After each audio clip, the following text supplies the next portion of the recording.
downtown here in Assembly District 65 Part C. Thank you for joining us. I do want to start by thanking the Manhattan Youth Center and Bob Townley for the space and for giving us the support, in particular Mark Langford and Taylor Bell, who've manning the door for all their support and help putting this together.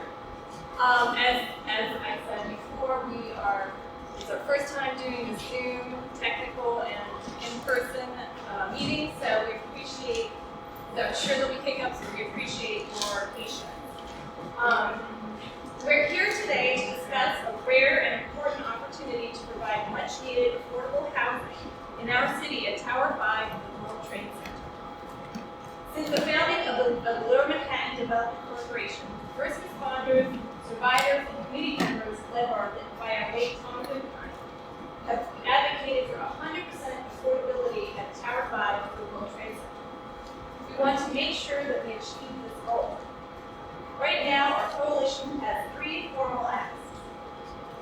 The first is that we have 100% affordable housing at Tower 5 of the World Trade Center, including a preference for first responders, survivors, and their children. The second is that we have additional community members from the various neighborhoods to be included on the Community Advisory Board for Tower 5 of the World Trade Center.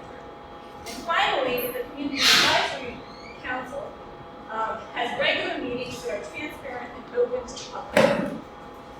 So I'd like to briefly introduce the members of our coalition who have dedicated much of their time to organize and inform everyone on this issue.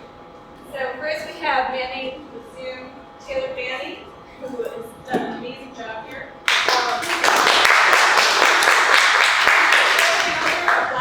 Better Park City for Black Lives Matter. She's a 9/11 survivor and a lifetime community member. We have Richard Corman, who is president of Downtown Independent Democrats. Justine Kucha, who is the chair of Community Board 1 for Better Park City Committee, and a member of EPC for BLM, and a co-founder of Democracy for Better Park City. Todd Fine, in the back, we have, who's the president of the Washington Street Advocacy Group and a historian. Michael Francoeur, who is not with us, unfortunately, couldn't join us tonight, but he's the co-chair of CB1's Transportation Committee. Dennis Galt, who is also a district leader in Part 8066, Part B, and a former CB1 member. Jill Goodkind, a public member of CB1, an executive member of the Downtown Independent Democrats, survivor and wife of Lower Manhattan icon and housing champion Tom Goodkind.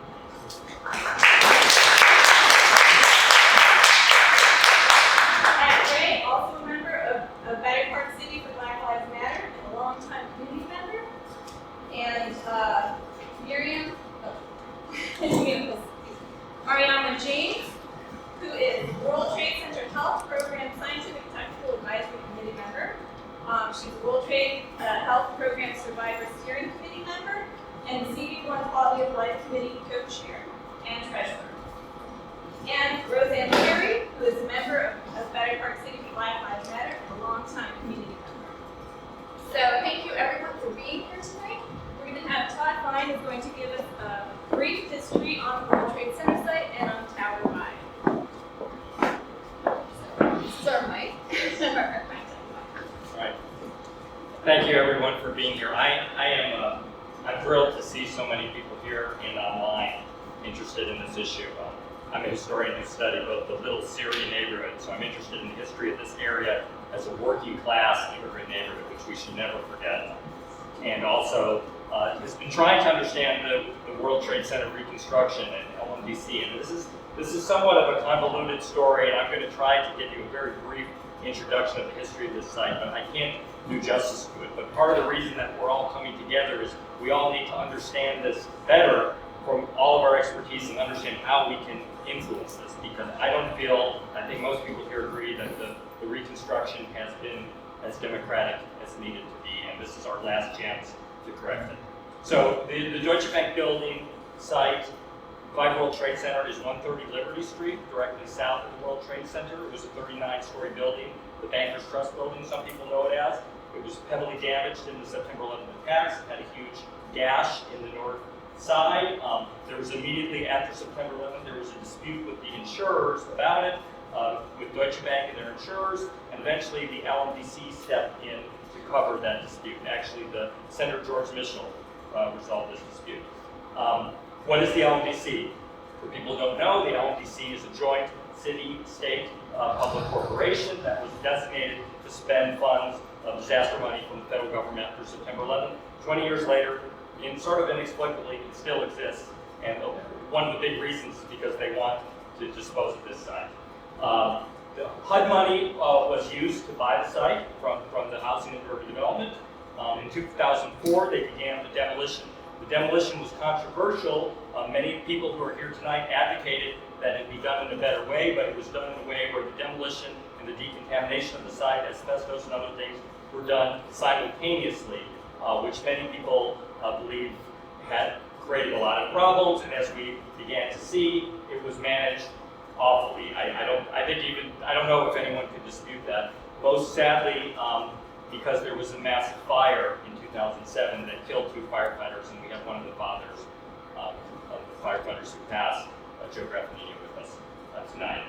He's written an entire book about that story. I encourage people to read the book and talk to him about how that could be said. But that said, in that context, you would think that we could have intervened and done something more justice better with this site. But what actually happened was that LMDC made a deal with the Port Authority. It's very complicated, but to transfer this site in exchange for the September 11th memorial receiving fee interest to the 9/11 memorial.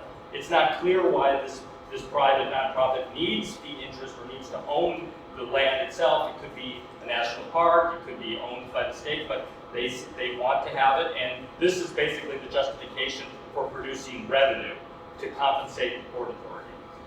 There was a plan to put JP Morgan Chase headquarters there. That fell through. Eventually, there was the fights between the Port Authority and the LMDC about how much revenue could be gotten from the site. The LMDC believed that because they spent so much money on the demolition, they should be compensated even though they transferred so they threatened to sue each other for many years. The LMDC wanted more revenue, which could have potentially come from a residential decision.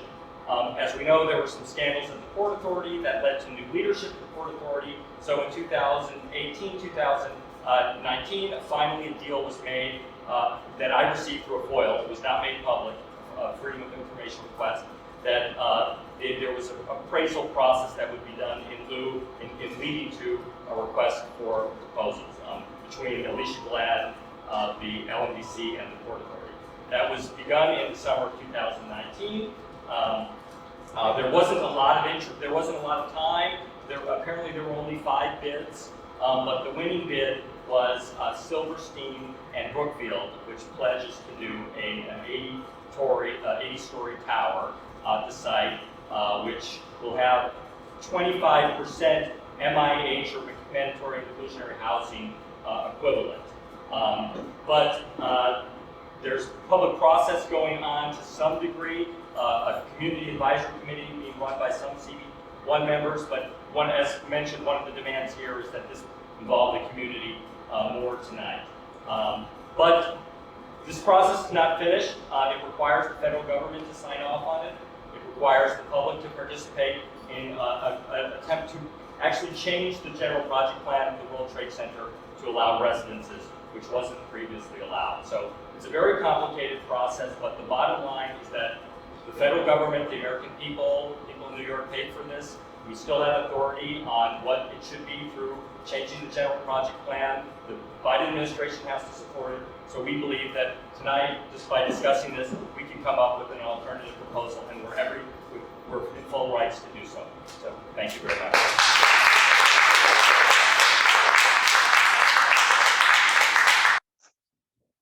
Thank you, Todd. That was really helpful.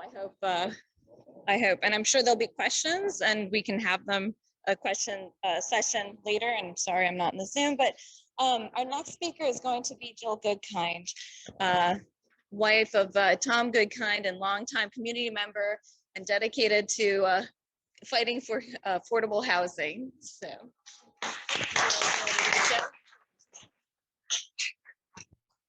Hi. Okay. My husband, Tom, before he died from 9/11 cancers, he fought for years to safeguard and increase the small amount of affordable housing that existed in Lower Manhattan. And we're going to talk a little bit about the situation in Lower Manhattan in terms of housing. He fought to benefit everyone downtown, which was not easy. For instance, it took years in a lawsuit to get FIDI landlords to honor the rent stabilization they were supposed to give to their tenants after they took tax benefits. But the one thing that Tom felt was most important would be the most impactful, that he pushed for about a decade, was to make the building at 5 World Trade Center completely 100% affordable housing. And let me say, the need's never been greater. Indeed, the tax benefits that the landlords took, the Liberty bonds, all of the money that flowed into downtown after 9/11, the billions of dollars in benefits, a lot of that went to luxury housing projects. It was so successful, it succeeded in pricing us out of our own neighborhood. We're losing the limited affordable housing we already have downtown, and we're losing it at an astonishing rate. Wealthy developers, they benefit at the expense of those of us who actually came back here after 9/11 to rebuild this neighborhood, to raise our children, to live. Independence Plaza, not affordable anymore, really. Southbridge Towers, same. Gateway Plaza, not based on rent stabilization anymore. Those 3 complexes alone were huge sources of affordable housing. Tom had a vision. It was to make 5 World Trade Center affordable for all. For the first responders, for the families of those who lost loved ones, for the people who came back here after 9/11 to rebuild, for the students who were sent back to their classrooms while toxic smoke blew around them, for those of us suffering from 9/11 illnesses. The Port Authority and LMDC want to give Silverstein Properties the right to build an 80-story luxury rental building, twice as tall as the structure that was there before. And they're doing it on the World Trade Center site.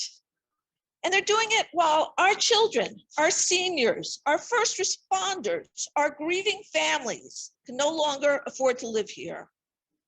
The arrogance, the hubris. I'm a widow today because of the terrorist attacks, because we were told it was safe to come back. And I'll be damned if I am forced to leave the neighborhood we rebuilt with our lives and with our health, that I now can no longer afford to live in, so that rich real estate developers can become even richer with the blood money of our community. Thank you.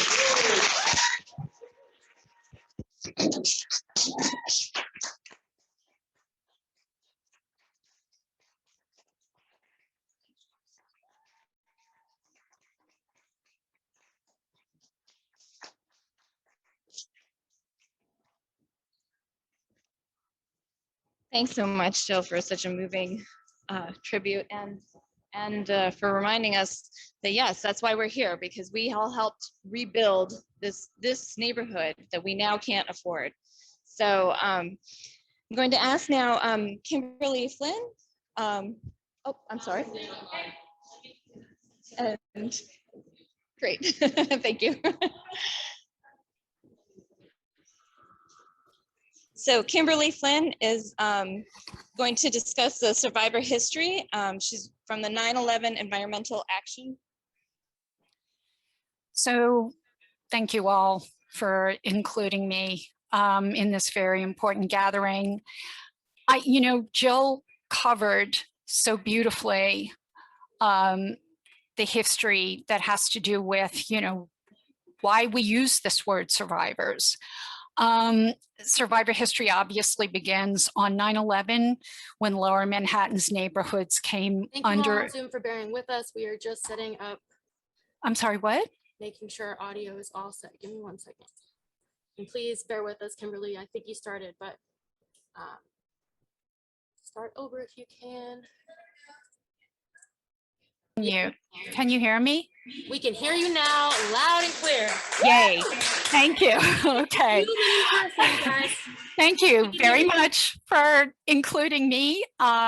Jill covered some of the same ground I'm going to cover. She covered it very beautifully. So I'm going to try to move through that quickly. Obviously, survivor history begins on 9/11 when Lower Manhattan's neighborhoods came under an unprecedented attack that included being engulfed in an unprecedented mix of toxic substances on that day and for many months thereafter. Since that time, survivors have engaged in every kind of struggle to recover from 9/11, often prevailing over an alphabet soup of agencies that just wanted to do it their way. They fought to get the needs of their families and their neighbors addressed. They fought for a proper cleanup. They fought to shape the rebuilding of Lower Manhattan in every way across neighborhoods, whether it was fighting for more schools, a new transit hub for 9/11 health and compensation. The affected communities dug in. Productive coalitions formed, achieved, devolved, and then new coalitions emerged. The last 20 years have been a marathon, not a sprint. And survivors have put their blood, sweat, and tears into the recovery from 9/11 and continue to engage to meet a host of new challenges, including Superstorm Sandy and the pandemic.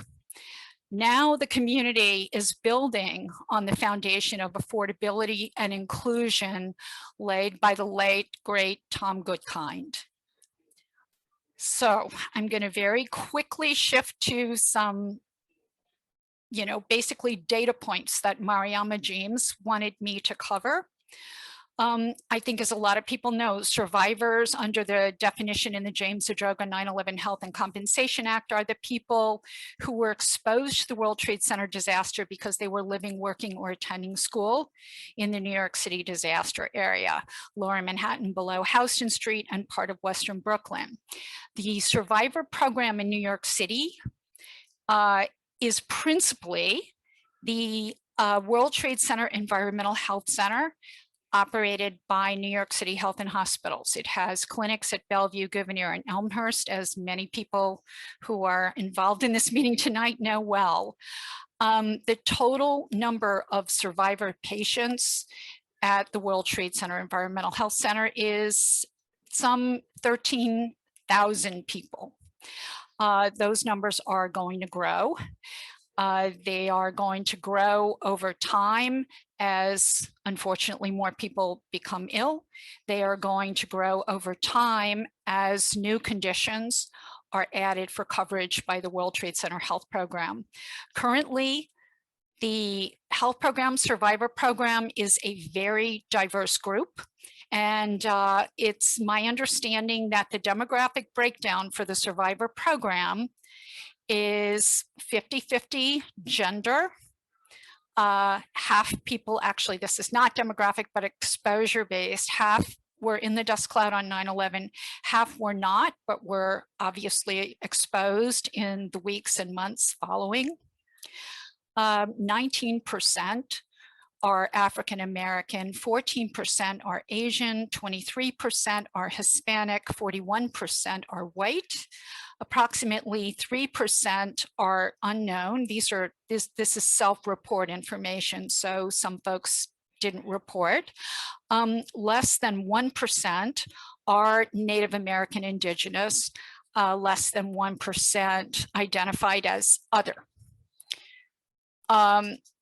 Finally, if you have health problems that you believe are linked to 9/11, you really should apply to the World Trade Center Health Program for many reasons, including that you will get expert care from doctors who have been treating these 13,000 survivors whose exposures are similar to your own, and also because it will render you eligible to file a VCF claim.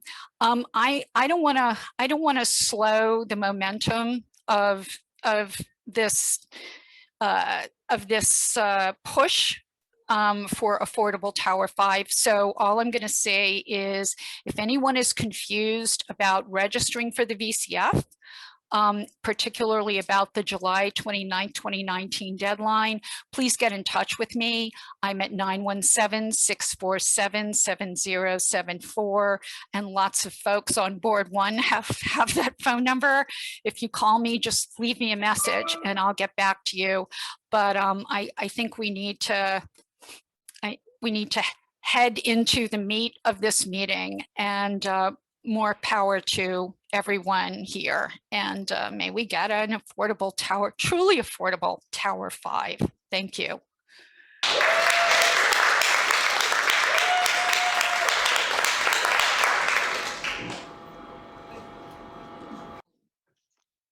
Thank you so much.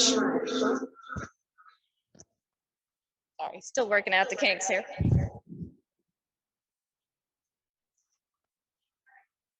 Thanks. So thank you so much. I think it's really obvious that not only does the community deserve and need affordable housing, but that there is the will to make it happen. And so I'm so happy to see this room full, to see the Zoom full. I'd like to now acknowledge and ask our State Assembly member. I think I saw Yuleen Yu. Is that Yuleen's on? I'm on. Yeah, Zoom? I am. Can you hear me? Yuleen? Yes. Can you hear me? Not yet. Sorry. Julie, sorry. Just one sec. It's an audio thing. Thank you so much. All right, you're good, and there shouldn't be a loud blaring sound. Can you hear me now? Yes? I know for folks on the Zoom can. We can hear you now loud and clear in the room Okay. as well. Thank you so much. Thank you. Thank you. Just want to say thank you all for, first off, inviting me this evening. I actually was walking on my way there and then got poured on. So I had to walk back home because my clothes became completely soaked. So I just want to say it's a privilege to be able to be here with all of you today.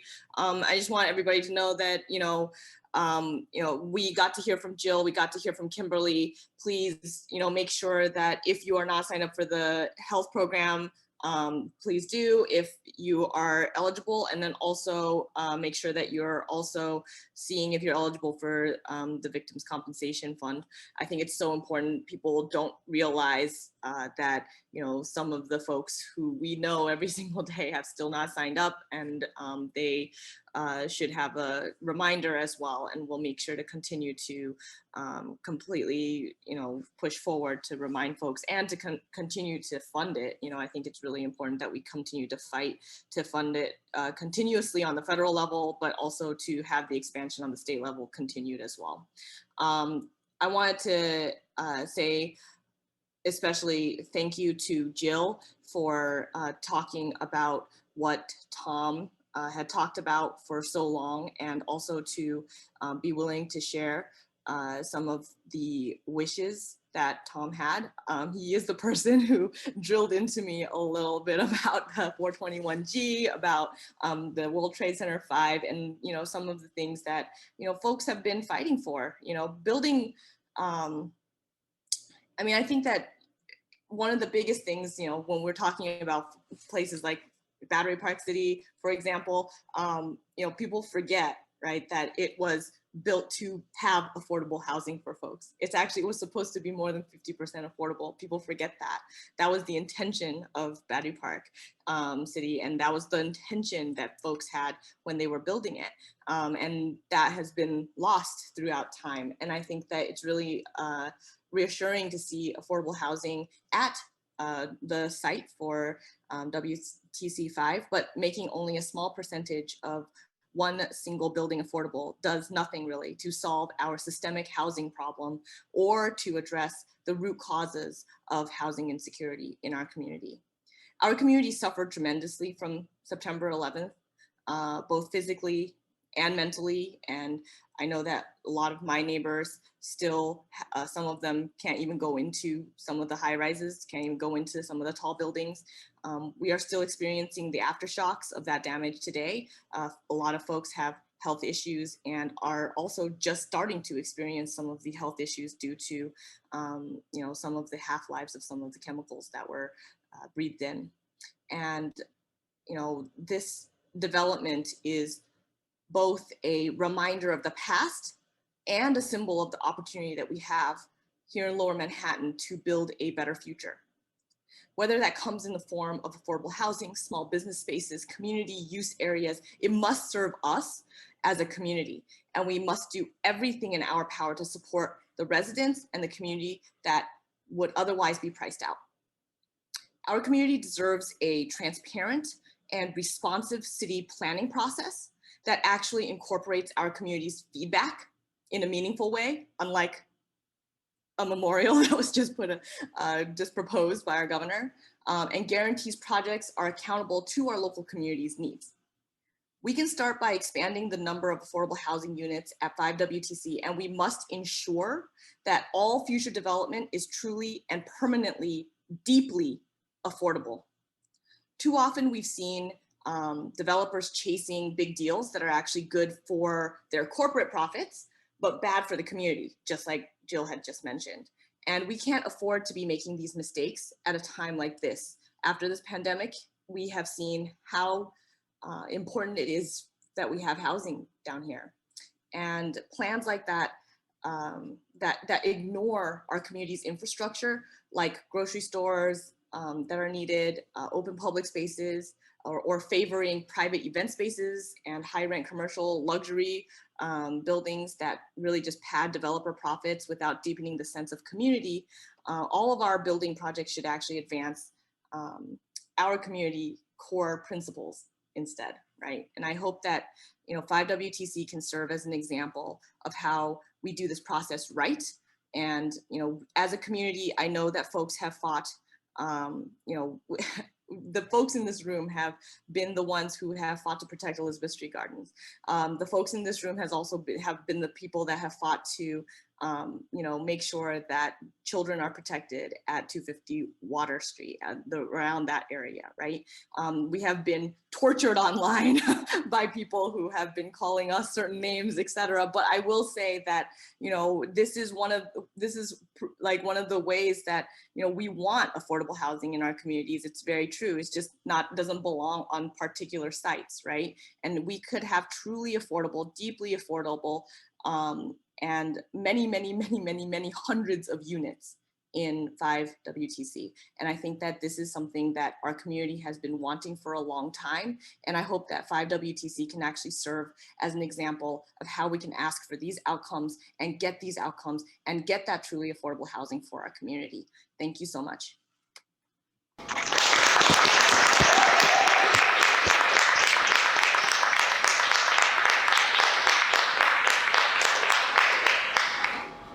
Thank you, Eileen. Oh, here we go. Okay, you're hooked up. That's okay. Are we good now? So thanks so much, Eileen, and thanks for your support as always. We so appreciate it. So I'd like to now introduce our next city council member, Chris Marte.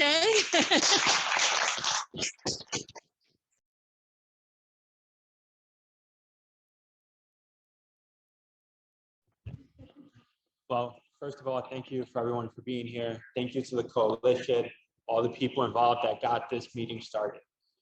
What we heard in that first Community Board 1 call, when they proposed to us what they wanted to do in our neighborhood, was a sham. That proposal did not represent the people that lived in this community for decades, did not represent the purpose of neighborhoods like Battery Park City and Lower Manhattan, which was one of the first and few immigrant communities that was affordable. And so I'm happy to see, like we always do, downtown residents, activists step up and fight back. And we need to do it. The proposal of only having 25% affordable housing is a disgrace to our neighborhood. And when we look at any other MIH plan throughout this city, we have to ask, who is it affordable for? And so I'm committed to partnering with this group. I'm happy to see a lot of familiar faces because we have to say no to this plan, to this proposal. We got to make sure that our community is involved every single step of the way. They're transparent. They're communicating to us how what we want to see and what we want to do in this neighborhood, not just the same way we've been seeing where it's top down. And so I'm happy that the community board members are here, a lot of our elected officials, leaders of other activist groups from the Seaport to Elizabeth Street Garden here, because this is a fight for Lower Manhattan. And we have to finally start pushing back so we restart how we see these processes done throughout our neighborhood. And I'm committed to doing that. We have to restart how we see affordability. We have to restart how communities engage. And we have to restart to make sure that this isn't a developer-driven model for the future of our neighborhood. So I'm happy to be here. Thank you so much for giving me this opportunity, and let's do this together.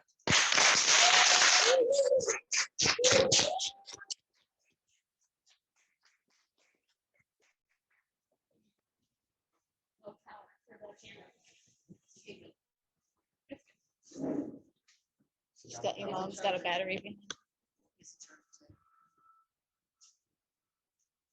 Thank you, guys.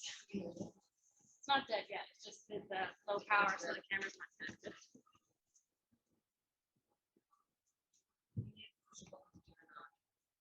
Yeah. That's where it was, right? Yep. You're all set. Everyone's right back there. Okay, great. All right. Thank you, Chris, for always supporting your community. We really appreciate it. I'm apparently not in the video, but we have Aliana here. Did I say that right? Okay, from Senator Kavanaugh's office.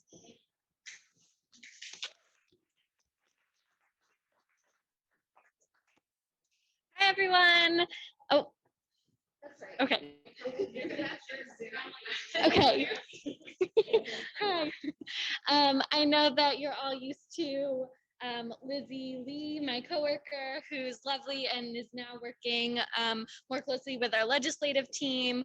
I'm sorry for bouncing you around between all of our different staff, but I'm happy to be here in representing Brian. Yulene and Chris did a great job of covering what we want to say. Brian, as chair of the housing committee, is super committed to making sure that affordable housing is a part of his district as well as throughout the city. Yulene and Chris did a great job. We want to make sure that the housing is deeply affordable and that it's not only 25%. That's not enough. So we want to see a more significant portion of that be dedicated to deep affordability. And we're happy to be active participants in this fight and in this process. It seems like we have a strong coalition of folks gathered, and we're looking forward to supporting in any way that we can and definitely leading this process together. So happy to be here with you all.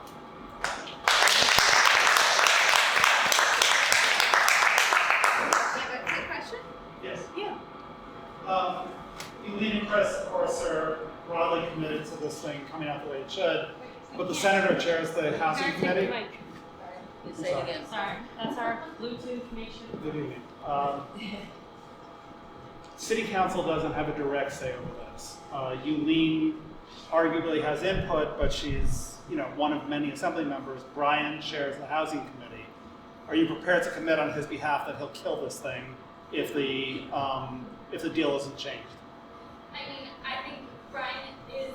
Oh, sorry. Oh yeah, that's it. I'm sorry. It's just technical difficulties. I don't think that Brian has a specific number in his mind of like it has to be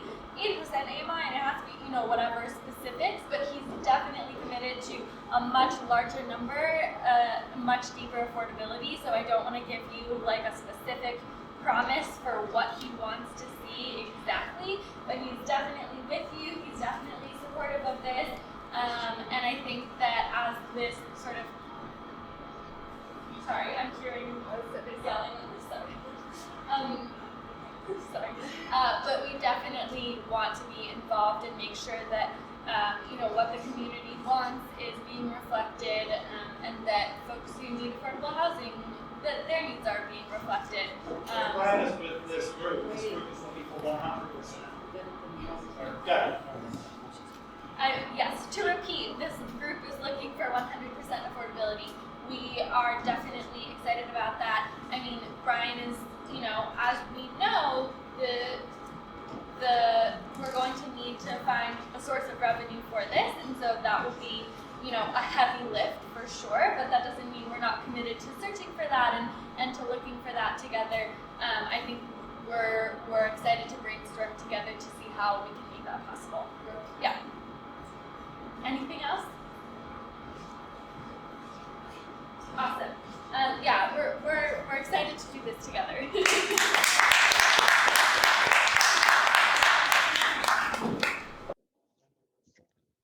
So thank you, and we look forward to Senator Kavanaugh's support in moving forward with this, with our goal of 100% affordability.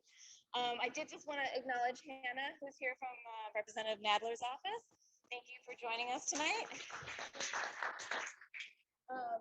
And then I also wanted to, our next speaker, if that's okay, wanted to invite Joe Graffagnino, and I'm Italian, and I do this every time. And whose son perished at the Deutsche Bank building, and we appreciate you and very sorry for your loss, but thank you for being with us tonight. Thank you for inviting me. I appreciate it. I've been very active in Lower Manhattan. I worked for General Services admin, One Federal Plaza, and when starting back in '93, I guess when the first attack on the World Trade Center happened, my brother was the manager of Battery Park City area. And that started the ball rolling, so to speak, in the problems that were going on in Lower Manhattan. 9/11, of course, came. I was working at One Federal Plaza. We were very active in trying to relocate a lot of the federal agencies that were in basically all of the World Trade Center buildings. So we were trying to get, my particular job was phone service. So Verizon at the time had loaned us like 400 cell phones, but we had to put up towers. So I was working on various rooftops trying to hook up towers so that the cell phones would work and we would get some type of service. But through all of this, going all the way back, what it started to do, the one binding thing that was in all of this was that the people who worked it, not just the people who worked in the buildings, which were thousands, but when the problems happened and the resources had to be used, it was the lower class and middle class people, be them first responders, police officers, sanitation, federal employees, you name it. They were all lower class and middle class workers who responded to this, who worked in those buildings, who fought to bring everything back. My point of view is the city, the state, and Port Authority owe you affordable housing. There's no doubt in any, you gave your blood, your sweat, your tears, and your lives to make this happen. You can't give up. You can't stop.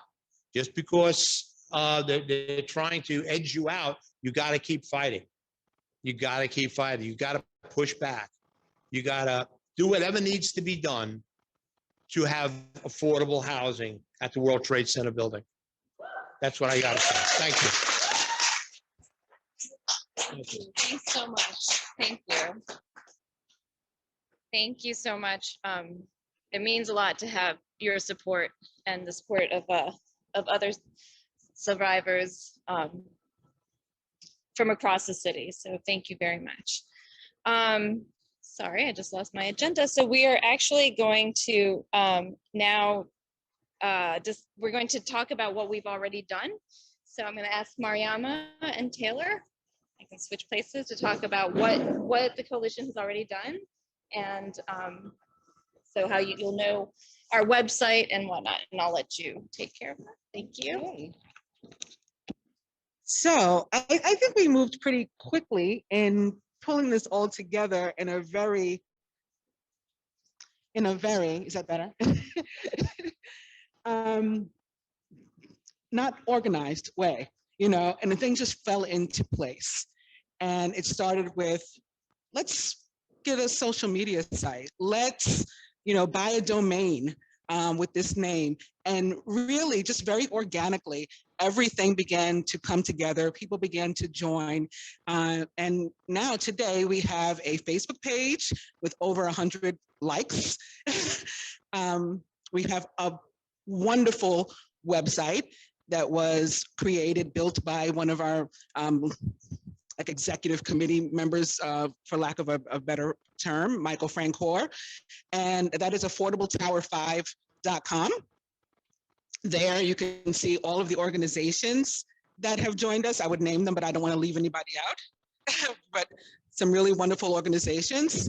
There are ways to volunteer, submit your information. We have a website, an email address also, affordabletower5@gmail.com. If you want to contact us.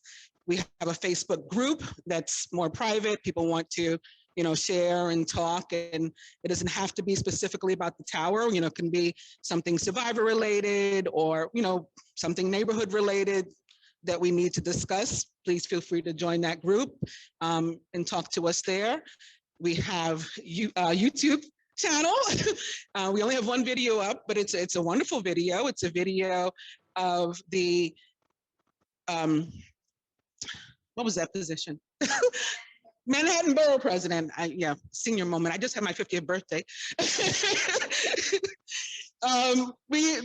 Battery Park City for Black Lives Matter held a one-of-a-kind, never seen before type of racial and social justice-based Manhattan Borough President candidate forum, where 6 out of the 7 candidates attended, participated, and all 6 were fully committed to supporting this movement, this coalition, 1000%, some going as far as to offer their legal counsel and representation for the group. So, I couldn't be prouder of us all and how far we've already come. And I'm confident that we will be successful, that we are going to be victors at the end of this stuff, and we're going to get what we deserve, So you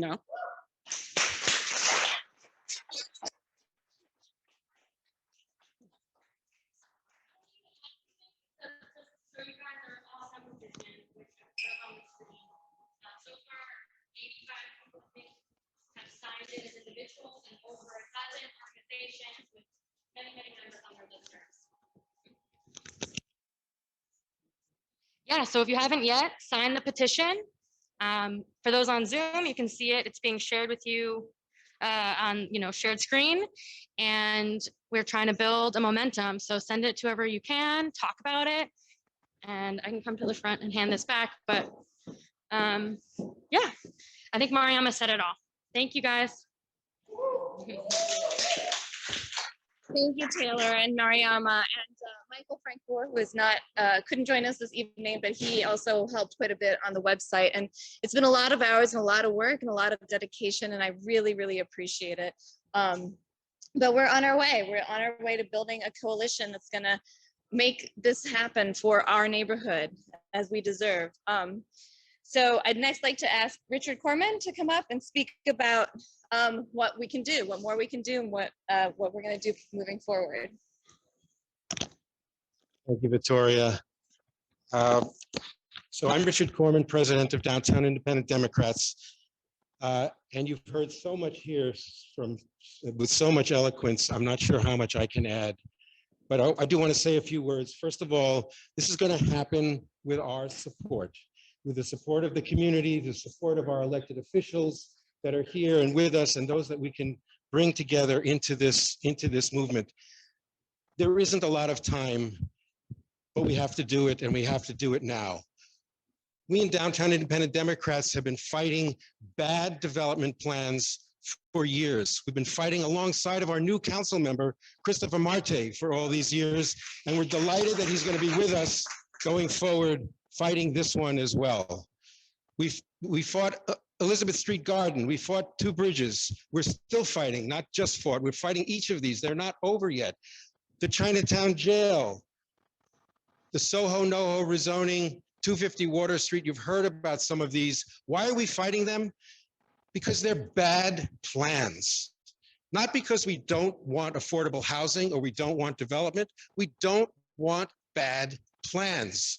Well, here at 5 World Trade Center, we have an incredible opportunity, an opportunity we cannot forego, an opportunity to fulfill the promise of Lower Manhattan Development Corporation for affordability in Lower Manhattan, a promise that they have not met. And we have the opportunity to create the most affordable housing that's been created in Lower Manhattan in decades. This is an opportunity we cannot miss. It's public land. It's for public benefit. We need to make that happen, and we can.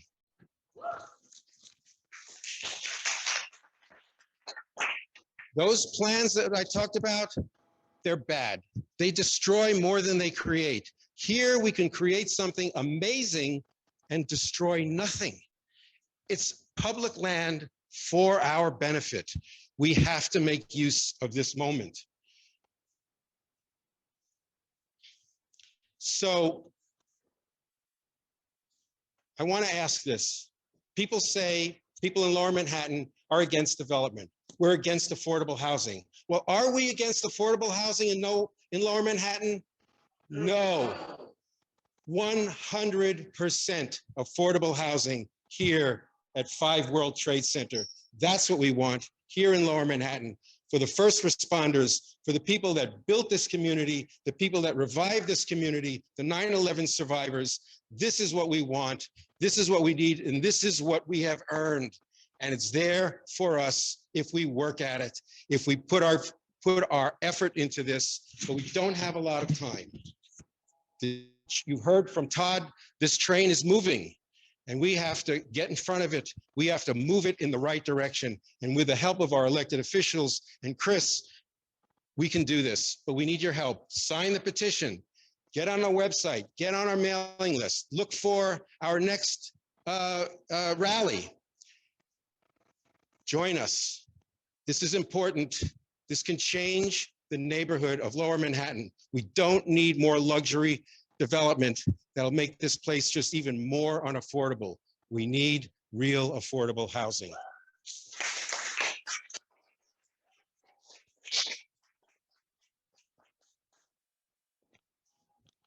Thank you, Richard, and thank you everyone so much for being here tonight.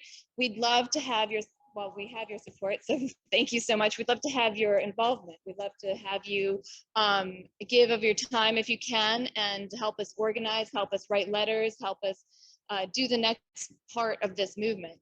This is only the beginning, and I know that we can make this happen. I know that we need to make this happen because our neighborhood is disappearing because luxury housing. What we need is true affordability, and because the first responders and the 9/11 survivors deserve affordability, deserve to be here, to live in the neighborhood that they helped rebuild. And this is just the first place. We can make this happen. We can definitely make this happen. So thank you so much. If you haven't already, please make sure you signed in there. If you're on the Zoom, if you could please leave an email address or whatnot in the chat to, I guess, Taylor, if you don't want to leave it public. Is that okay? to leave an email address in the chat if they're not, or I'm sorry, yeah, if you sign up, and that's right. So, oh, okay, well, can they hear me? Okay, so if you can still hear me, just please do sign our petition. You can sign up through our website so you can keep, we'll keep you posted on what we're doing and our next move. And, you know, please tell your neighbors, tell your friends, let people know, because I don't think this is what's going to make it change, is people knowing that this is what's going on. What happens is that it's not transparent, so we don't know, and all of a sudden there's a huge building there without any, with luxury housing, without any affordability, without any consideration whatsoever for the neighborhood. So let your neighbors know, let your friends know, even if they don't live here anymore and they're survivors, but they moved, please let them know this is something that matters, and we can make this happen. So thank you so much. We have a question? Yes, I'd like to make a comment, if I can, about the history of affordable housing in downtown New York. Okay, I am a walking tour guide, and my family lived here over 100 years ago. There were numerous places throughout downtown that were communities that were destroyed by government acts of eminent domain. I'm talking about the construction of the police plaza east of the municipal building, the widening of Water Street, the development of the South Street Seaport, which displaced about twice as much as we have already. You know, what's left of the South Street Seaport is only about a third of what was there originally. And I'm talking about in my day, I've seen all this happen. And also, of course, early in the 1940s, you had the development of the Battery Tunnel and Battery Garage that would start to displace the first half of the lower Manhattan area that was known as Little Syria, the multi-ethnic neighborhood. And by the 1960s, what was left of the neighborhood, the site of where the Deutsche Bank would be built after, that was also immigrant housing. There were thousands and thousands of people that were displaced from downtown New York by eminent domain, by government actions. And there was never affordable housing downtown New York to replace that. They had to go to other places where they could afford to live, to go to Brooklyn or out to Staten Island. They had no compensation. So we're talking about hundreds of units of affordable housing that had always existed downtown New York until the 1960s. This is the first opportunity I've heard of that ability to come back and have affordable housing. This is social justice for thousands of people who lost their homes. They lost their homes and their place to live and their livelihood because of government development. And now government should step in and actually have, for the wonderful reasons that you've all presented about all the wonderful things that have happened downtown to try to revitalize from all the horrors and such, that this housing is your right. And it's also the right of these people that they should have for what they had lost, at least for the future now, for other people to have a place to decently house and live. And it's an incredible situation that's here now. We talk about essential workers, right? Well, essential workers making, minimum wage. Where can they afford to go? They want to build a memorial to them in Wagner Park, yeah. But how about giving them housing? Where they can afford, So I'm just being an advocate on the basis of all the history. I've seen in my lifetime of over 70 years walking downtown, I've seen 1/3 of Lower Manhattan disappear in my lifetime. And that's one lifetime. This is the oldest part, the oldest history of New York is down here. And the immigrant neighborhoods that were here rivaled and in some ways excelled what we know of the Lower East Side, because you didn't have 27 nationalities living in the small few streets of Washington and Greenwich streets, just like we had over here with the Syrians living with the Greeks, with the Irish, with all the various Slovak peoples, all together 100 years ago. They were integrated into that neighborhood, and that neighborhood that they didn't want to leave, they were forced out of. So where is their justice? This can be kind of a little bit of postscript justice now for you today to have what they lost. So I'm just speaking for all those disenfranchised people. And I think this is a wonderful way of bringing back that neighborhood, an affordable neighborhood for people. Okay. You're welcome.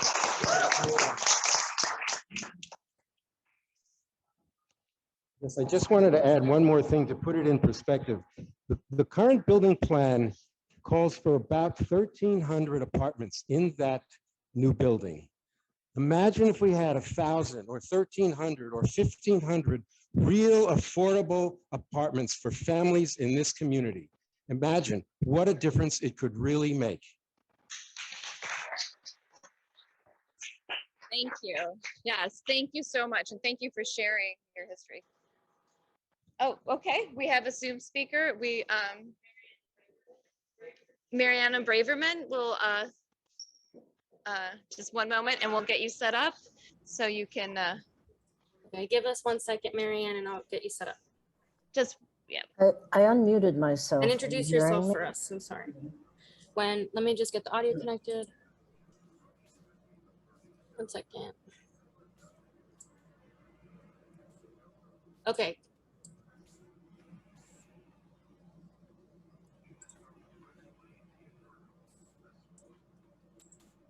Marianne, are you there? Can you hear me now? Yes, we can, loud and clear. Okay, so my name is Marianne Braverman, and I've lived in Battery Park City since 1982.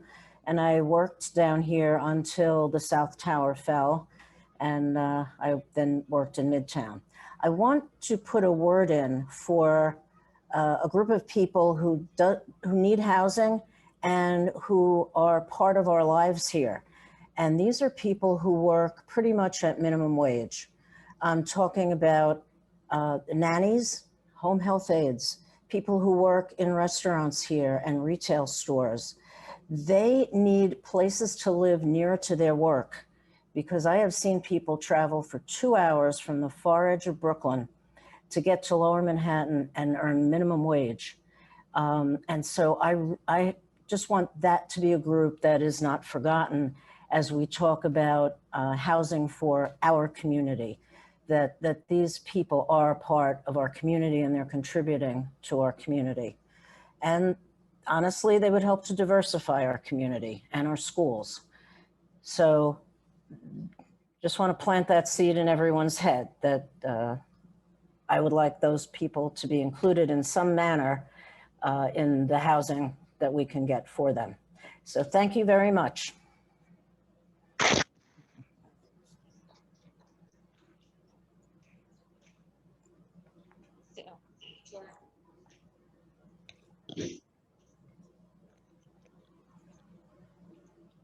Is this back on? Marianne, I muted you. Do you want to come back on? Yeah, I of course couldn't agree with Ms. Braverman more, but wanted to add something that I think people often forget, which is one of the reasons why I asked Kimberly Flynn to be with us today and to speak today. The 9/11 community is extremely diverse. There are people in every state of the union receiving 9/11 related healthcare. There is a national program that covers us all. The centers of excellence aren't the only places that you can get 9/11 care. You don't have to go to Bellevue or Gouverneur or Elmhurst. You can be in North Carolina, in Alabama, in Hawaii, and you can get 9/11 related healthcare. So when we say we're talking about the 9/11 community, it's not just this neighborhood or even this district. It is the boundaries, of course, that the Victims' Compensation Fund puts forth and follows, and the boundaries that the health program puts forth and follows. But again, that includes people all over the country. We're talking students, area workers like nannies, whatever your position was, you worked in this area, you were here at that time. These are the people for whom we are seeking preference. You know, so just so everybody understands, the umbrella is huge on this thing. Okay.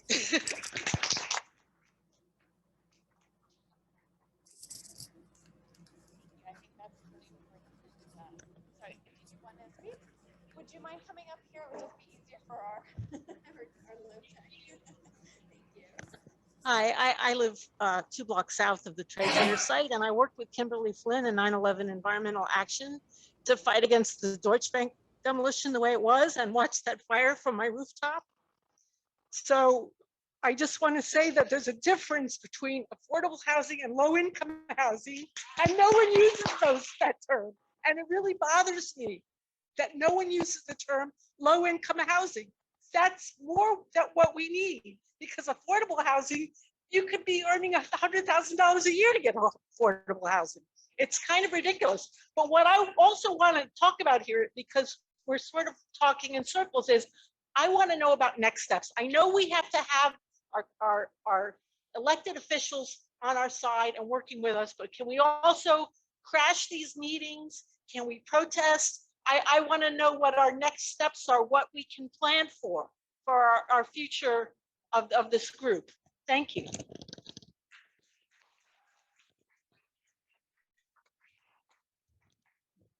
And that was really well said, because that's the whole point of the idea of the affordable housing that we're asking for, is to include everybody and to also have tiers, because we need the affordable housing for low income, moderate income, and middle income people, because this community and the people who are the 9/11 survivors, the families of the 9/11 survivors, and the children of those people are all being unable to live in the homes that they grew up in or the areas in which they live. And by doing what they're doing is they're forcing people out of their neighborhoods, because the gentrification pushes on the gentrification and people are being forced from their homes. What we're looking to do is start with 5 World Trade Center as the model, I think, for affordable. And the word is you're right, it's fungible, affordable, but having tiers. And if to make it work, they need 5% luxury, knock yourself out. But of that 1,300 apartments, most, if not all, need to be middle, low, and moderate income housing. But then you ask, what's the next steps? Okay, so what I do is Mariama and I are both on the Quality of Life Committee of Community Board 1. I think that all community boards need to be jumping on board with this, but we could at least speak to this. Mariama is the co-chair. I'm a member of the committee. And we invite you to come to the meetings, okay? You know, look it up, Manhattan Community Board 1, look it up, sign up for the meetings. It's usually, I think, the second Thursday of the month, third Thursday of the month. Zoom right now, we're hoping to keep it quasi like this, where we have in-person and Zoom, so that would be a perfect thing to do. But yeah, starting there and then onward, sign our petition, come to our meetings, because we're looking to move this forward, and I'm going to let other people speak to it, but we're looking to move this forward and have a momentum. And the more people we have, the more power and the more motion we're going to have. And just as a side of thing, my past 24 hours have been spent in Rockefeller Park, protesting against the putting the Essential Workers Memorial in Rockefeller Park and killing all those trees. I will tell you that those people in the north neighborhood of Battery Park City have slept outside since Monday. They got there at 6 a.m. on Monday morning when the plows came. Children laid in front of the bulldozers. Bulldozers are gone. Things are talking. Trees still exist, and we're talking. People can do things. They have 7,000 signatures already on their petition. We need that kind of motion here, and we've got a lot bigger of a constituency for 5 World Trade Center. So please, everybody, online, talk to your friends, talk to your family, all of you people, the media who are listening, if there's any media listening, reach out, because it's now. Richard, you said the time is now. We do not have time to wait, okay? We don't have time to wait, and our political, our elected officials can only do what we ask them to do. And, you know, even the few of us that are here, whether it's 100 people, 50 people, whatever, that is not enough. We need thousands. So talk to everybody. Come on up, you got to speak, but thank you.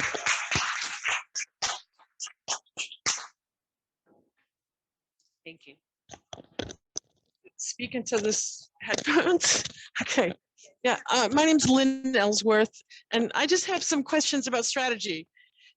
You know, this is a site now, was it Brookfield and Silverstein think they own this place.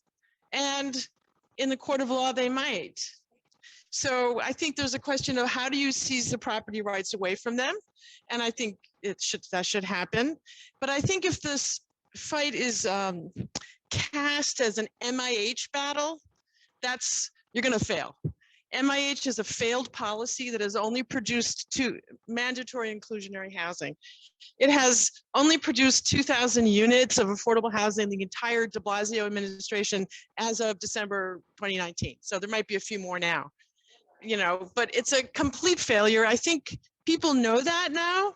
So I think it's like, well, what's the other model that's not MIH? And that is 100% low-income housing. It's a NYCHA model.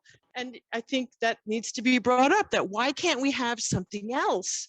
Like forget no luxury units, because that idea is that we're subsidizing the wealthier, subsidizing the poor, and that doesn't work, that hasn't worked. So I think a new framework needs to be brought up for this project. So that's all. Okay. Thank you. Yeah, I want to have separation. I want integration of these. Yeah. Integration and putting everybody together. Because NYCHA has pockets of poverty. We don't want pockets of poverty. I don't. I think that the model should be everybody being together.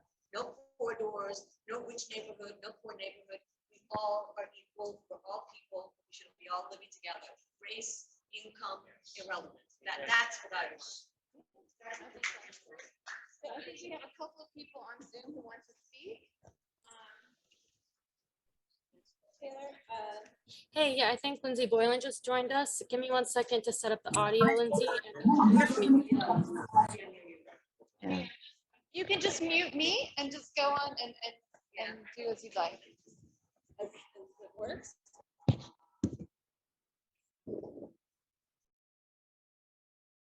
Okay, can you hear me okay? All right, Lindsay, let's see if we can hear you now. Wonderful. Can you hear me okay? Yes, we can, loud and clear. Let me pin your video. Oh no, I'm in transit, so it wouldn't come out Okay. anyways. I've been Okay. lurking, and I'm so No glad to worries. be here, be supportive.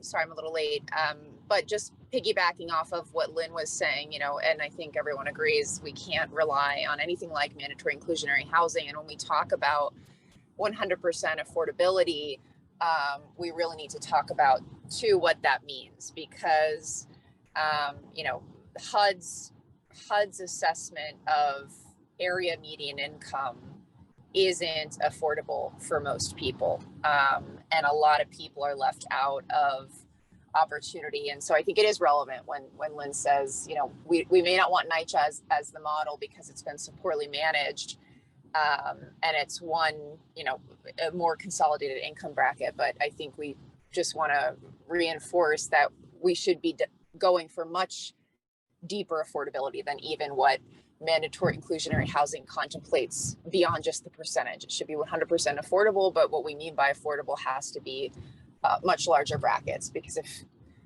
we don't think about it differently, we're not going to be helping anyone in a broader way. So just want to back that up and say I'm excited to be supportive in whatever way I can.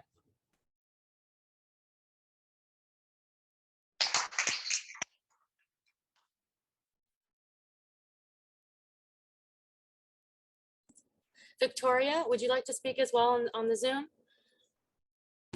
Hello? Can you hear me? Yes. Can anyone hear me? Yes, we can hear you loud and clear in the room as well. Thank you. Hi, everyone. I'm so sorry I'm caught in the rain. Look, many of us are the survivors of Manhattan after 9/11. Those planes were aimed at our homes. And just for everyone that spoke to the notion that this housing should be for everyone, I hope that I speak for everyone to say, of course, we want whoever needs this housing to have it from anywhere.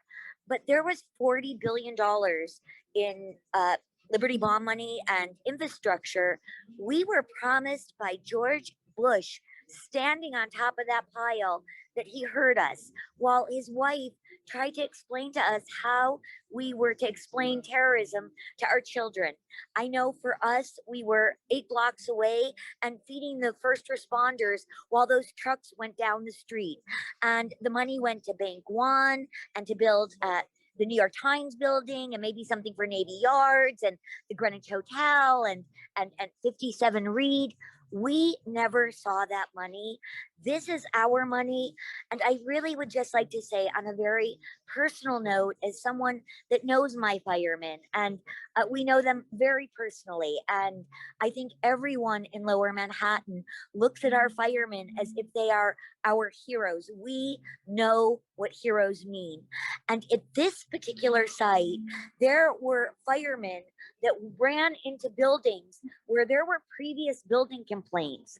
It was whether it was intentional or not, we may never know, but I would really like to make a very strong call that those men that gave their lives at the Deutsche Bank building in honor of their lives, in honor of all of us that suffered what we had to explain to our children.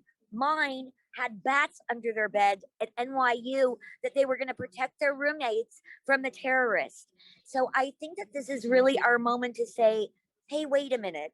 You know, this is our money. Somebody better find that money, and it needs to be affordable. And I hope that we can really tie the firemen into this that really ran into those buildings, whether it was a World Trade or Deutsche Bank. I would like to see the DOB make this commitment to all of us as New Yorkers, to HPD, to make this commitment to all of us, that we want them to clean up their acts, that those men went in and died needlessly. And that really was the lawsuit, that they gave their lives needlessly. So that was just my 3 cents. And of course, I'll follow everyone else's lead, but I think that we really need to find our passion and really hang our hats on these firemen. They are our heroes. If that building is called Fireman Plaza, we want that building 100% affordable. So that's where I'm coming from on it, and I think it's only right. Thank you, everyone. Thank you. Anyone else on the Zoom interested? I know we have Pat Moore from CB1 Quality of Life Chair and Paul Newell. Anyone, if I'm not seeing you, let me know if you'd like to speak on the Zoom.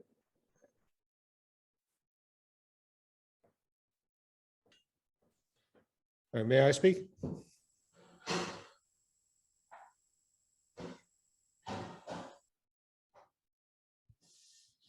Hello, may I speak?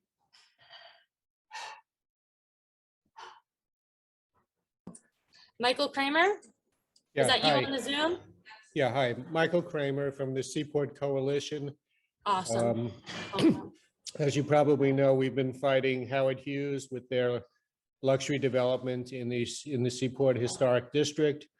And they're using as an excuse that there's a public benefit, and they're using as an excuse that that public benefit is 70 units of affordable housing. When they started, they wanted 160, and then it was 100, and then it was 90, and now it's down to 70. You know, they're just hiding behind affordable housing and not making a real commitment to it. And then when we were asked to make reasonable alternatives, we suggested 100% affordable housing at 5 World Trade Center. You know, a little history, you know, the Lower Manhattan, the downtown Lower Manhattan Association was David and Nelson Rockefeller back in the 50s and the 60s. And they're the ones who decided that they should have a World Trade Center. They're the ones who moved the World Trade Center. It was supposed to be on the East River below John Street. And it was moved over to its present location because of its proximity to the PATH train and because the governor of New Jersey insisted upon it. The definition of making affordable housing is to get land at an affordable price, and there's no public cost to this land. And if there's no public cost to this land, you can afford, that's the subsidy that makes an affordable housing project possible. So, you know, anything we can do to help, you know, just ask. We're trying to spread the word that, you know, we want real affordable housing, not just some token here and there that lets you evade the Landmarks, you know, historic district designation, or allows you to take over the Seaport with a 99-year lease. It's just not the right thing. And, you know, no matter how much Alicia Glenn and Vicky Bean talk a big deal about their affordable housing goals, it's not affordable, A, and B, it's just a token. It's, you know, to do it right, you need public land, and if you have public land, you need to take advantage of it. So thank you, Todd, and everybody else for doing this. Sorry, guys, on Zoom, anyone else want to speak? I don't see any hands. I would like to speak. Penny, welcome. Please go ahead. Okay. Mark Lander or Matt Lander? Mark Lander running for controller had as one of his issues the use of public land to be committed to housing, affordable housing, 100% affordable housing. So I just wanted to point that out, and I was wondering if he's aware of this effort, and if he's part of this effort, because he would be on board, I believe, with this effort. That's all. Thank you, Penny. Okay, I'm gonna move to the room's audio. Give me one second.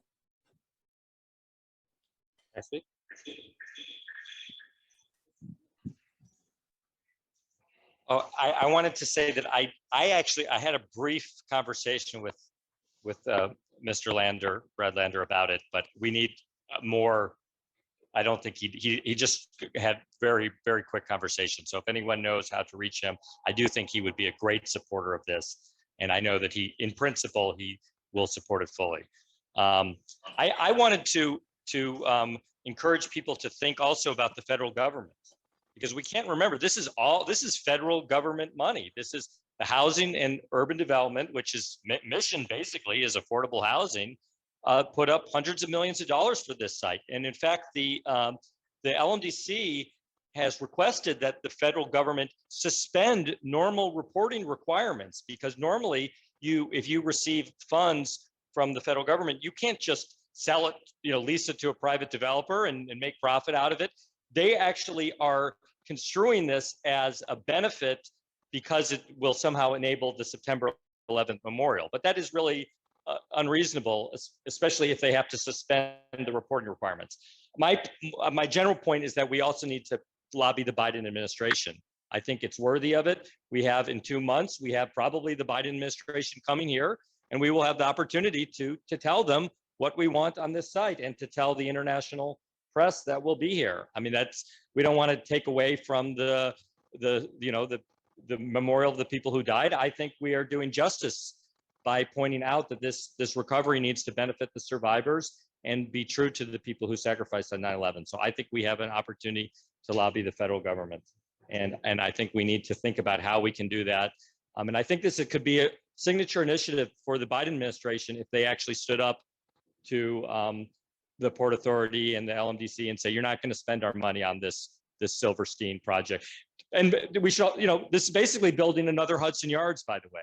Silverstein and Brookfield control 10 properties altogether in the immediate vicinity. So that would be what the Biden administration would be signing off on if they did that. And I don't think anybody in New York or across the country wants that with their tax dollars. So.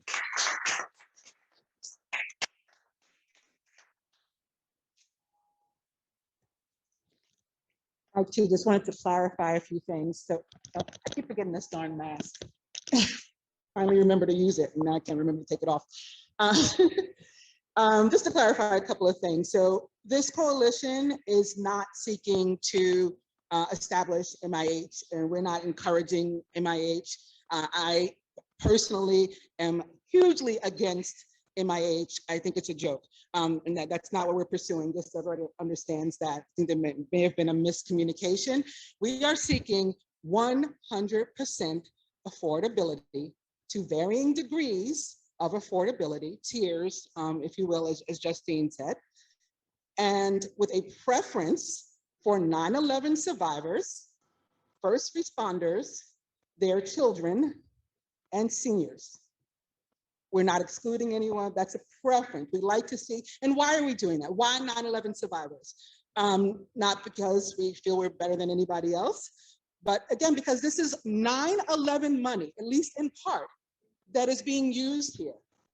And of course, the World Trade Center, it's in itself is a representation of 9/11. That's what it is. It's a monument to 9/11 and our victory over the terrorists, is it not?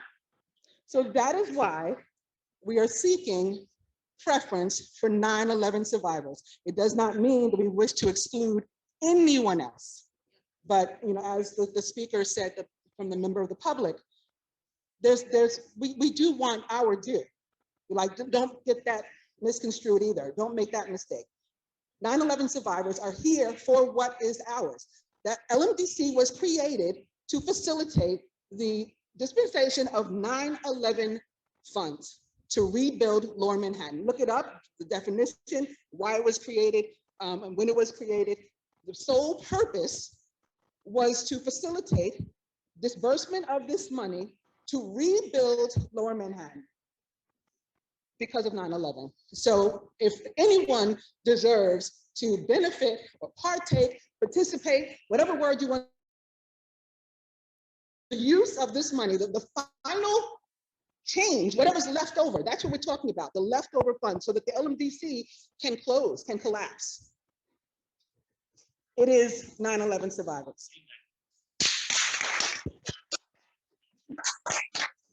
And I did just bring up the names of the organizations while we're on the record here and being recorded. I do want to mention the organizations thus far who have signed up to become members of this coalition. It is 109 Washington Street Residents, the 9/11 Environmental Action, Alliance for a Human Scale City, BPC for BLM, Climate Reality Project, the NYC or Metro chapter of the Climate Reality Project, Democracy for Battery Park City, Downtown Independent Democrats, Independence Plaza North Tenants Association, Save the Sphere, the Seaport Coalition, Soho Alliance, and the Village Preservation.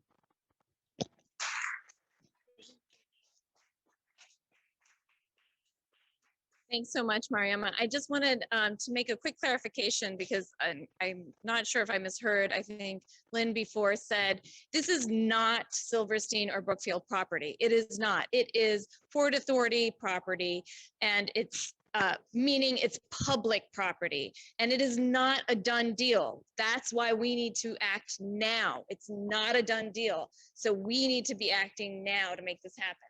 I think we have maybe 2 more speakers and we do have to wrap this up, but is it, Tammy's on? Okay, great. So Tammy, the chair of Community Board 1 is going to join us. Thank you. Thanks so much for being here. Hey, Tammy, welcome. Give me 1 second to set the audio up. Okay, we should be able to hear you. Do you want to unmute? I'm here. Loud and clear. Woo! Okay, you're all set to go. I'm here and I'm listening, so it's a good thing. It's a pleasure to be here. I'm hoping that we can do many more meetings like this. The more information we get out there, the more information that's shared, the better it is for the public. So this is all good. I apologize for being late, but real life sometimes, you know, kids, work, life, as they say. Thank you for being here.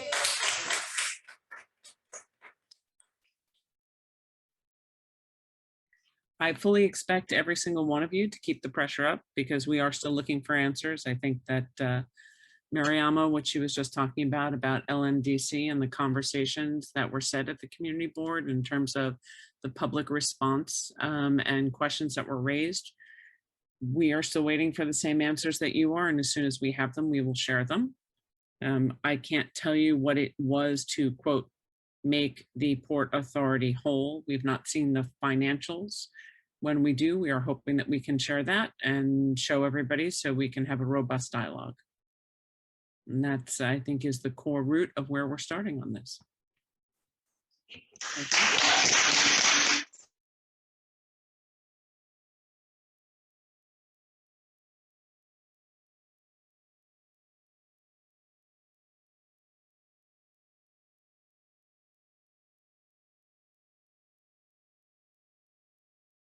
Thank you, Tammy. And now Dennis, our district leader down here, is going to speak as well. Hello, everyone. Thank you for coming. Thank you for joining us.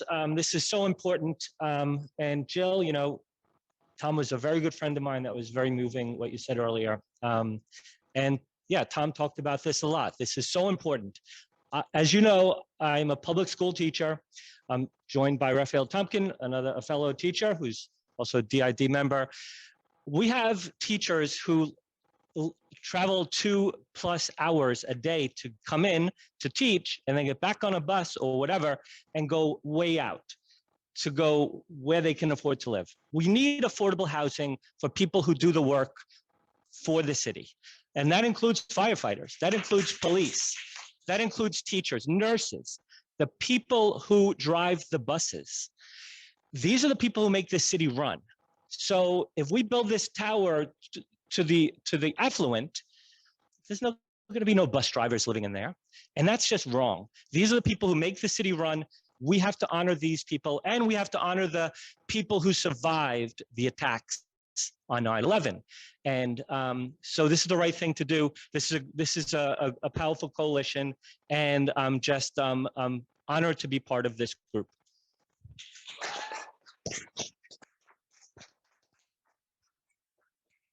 Thank you. So we are going to end it for this evening, but thank you all so much. We'll be in touch and we'll know what the next steps, let you guys know what the next steps are.